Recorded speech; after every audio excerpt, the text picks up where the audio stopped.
ധൈര്യം കാണിക്കാത്ത മുഖ്യമന്ത്രി ഇപ്പം എങ്ങനെയെങ്കിലും ഇത്തരം കുറ്റങ്ങൾ മറ്റുള്ളവരിൽ ചാരാൻ പറ്റുമോ എന്നുള്ളൊരു പരീക്ഷണം നടത്തിക്കൊണ്ടിരിക്കുകയാണ്. അത് സഹതപിക്കാനുള്ള എന്ത് ചെയ്യാൻ പറ്റും? അദ്ദേഹത്തിൻ്റെ ഈ ഒരു സത്യത്തിൽ സ്ഥലകാല ബോധം നഷ്ടപ്പെട്ടിരിക്കുന്നു എന്ന് തന്നെ പറയേണ്ടി വരും. 22 കൊല്ലം മുമ്പ് 2004 ഞാൻ ദേവസ്വം മന്ത്രിയായിരുന്നത് കൊണ്ടാണ് ഇദ്ദേഹത്തിന് കയറാൻ പറ്റിയതെന്ന് പറയുന്നത്. അദ്ദേഹത്തിന് SIT അദ്ദേഹത്തിന് മുന്നിലുണ്ടല്ലോ, അന്വേഷിക്കട്ടെ, പറയട്ടെ ആരാ കേട്ട്. പിന്നെ എൻ്റെ കൂടെയുള്ള ഒരുപാട് പരീക്ഷ നോക്കിയിട്ടുണ്ടാവുമല്ലോ, എന്നെയും കൂടെ കിട്ടുമോ എവിടെയെങ്കിലും പടത്തിൽ. ഇതുവരെ കിട്ടിയിട്ടില്ലല്ലോ.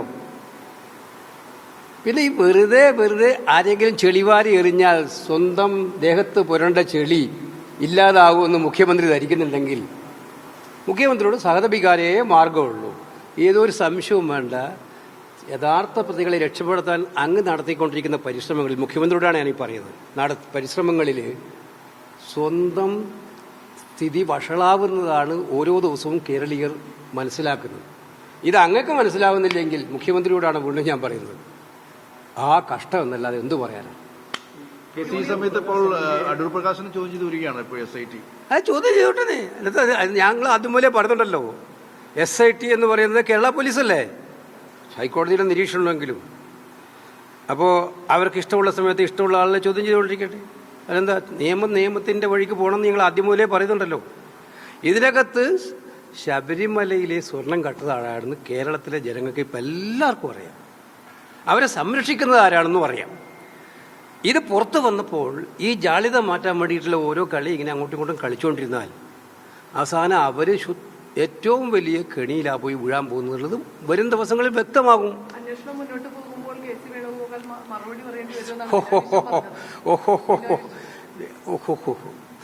വിനയ് വിശ്വത്തിന് പിന്നെ എല്ലാത്തിനും ഉത്തരവുണ്ടാവില്ല. ഞാൻ ഒരു കാര്യം വിനീതനായ ഞാൻ പറയട്ടെ, വിനോയ് വിശ്വത്തോടും പറയട്ടെ, അദ്ദേഹത്തിന് എന്നെക്കുറിച്ച് നന്നായിട്ട് അറിയാം. ഒന്ന് മറുപടി അന്വേഷിച്ച് നോക്കട്ടെ അദ്ദേഹം എന്താണെന്ന്.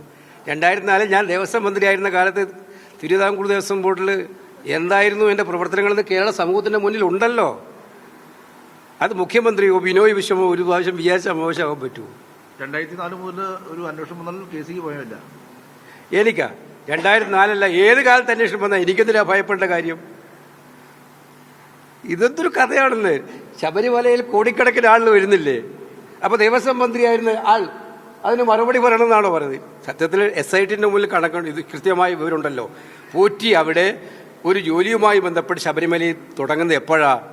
അത് SIT മുമ്പിലുണ്ട്. ഞാൻ മനസ്സിലാക്കി 2007 ആരാ അന്നേരം ഗവൺമെന്റ്? അപ്പം ഇതിപ്പോൾ വിശദമായിട്ട് ഇത് പറയേണ്ട കാര്യമൊന്നുമില്ല. ഇത് ഇത്രയേ ഉള്ളൂ. സ്വന്തം തടി കേടായപ്പോൾ ആ കേടായ തടിയും കൊണ്ട് മറ്റുള്ളവരെ ആരെങ്കിലും തടി കേടാക്കാൻ പറ്റുമെന്നുള്ളൊരു വിഫല പരിശ്രമമാണ് അത്. ഞങ്ങൾക്ക് പൂർണ്ണ ഉറപ്പുണ്ട്. ഞങ്ങൾക്ക് അങ്ങനത്തെ ഒരു കാര്യം ഉണ്ടാവേണ്ട കാര്യമില്ല എന്നുള്ള UDFനെ ഇതിനകത്ത് കെട്ടിവെക്കാൻ ശ്രമിച്ചാൽ അത് വീണ്ടും അവർ വഷളാവത്തേ ഉള്ളൂ. ഓക്കെ, ഇത് രാഷ്ട്രീയം തന്നെയല്ലേ? ഇത് നമ്മൾ മനസ്സിലാക്കേണ്ടത് സർക്കാർ സ്വമേധയാ അന്വേഷിച്ച കേസല്ലല്ലോ.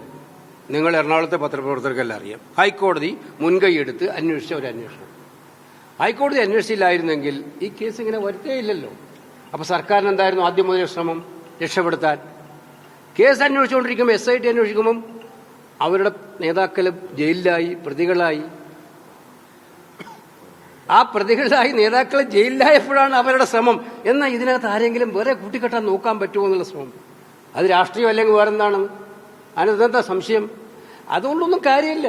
യഥാർത്ഥ സ്ഥിതി മനസ്സിലാവുമല്ലോ. ഇതിപ്പം കുറച്ച് ദിവസം ഇങ്ങനെ അങ്ങോട്ടും പറയാമെങ്കിലല്ലാതെ യഥാർത്ഥ സ്ഥിതി അദ്ദേഹത്തിനും അറിയാം, യഥാർത്ഥ സ്ഥിതി എല്ലാവർക്കും മനസ്സിലാവുമല്ലോ.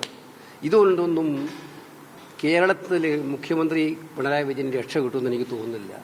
അത് അദ്ദേഹത്തിൻ്റെ വിഫല പരിശ്രമം മാത്രമേ ഉള്ളൂ.